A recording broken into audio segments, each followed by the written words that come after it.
Tokius paviršius galima nusivalyti su universaliuoju vonios komplektu. Susišlapinus baltą pirštinę tik vandenyje, nusivalome nešvarumus, o su Sunbeam sausinimo audiniu mes nusisausinam.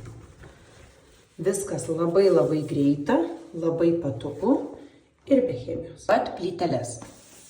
Tuo pačiu principu nusivalome šlapiai ir nusausinam. Dėl to vonios kambario valymas yra labai greitas, nes nereikia nieko skalauti, o tiesiog nusivalom ir nusisausinam. Veidrodžius. Nusivalome šlapiai ir su sausinimo šluoste tiesiog nusisausinam. Veidrodžiams irgi nereikia naudoti jokių papildomų valiklių. Tik šias 2 šluostes.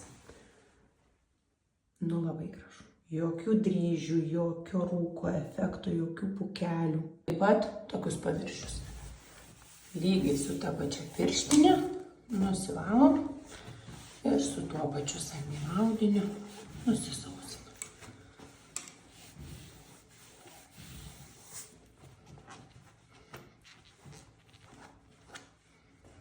Puikiai matosi rezultatas.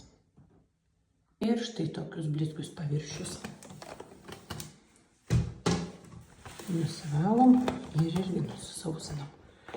Dėl to visada ir sakau, kad vonios kambario valymas užtrunka vos keletą minučių, nes pasižiūrėkit, kaip viskas greita.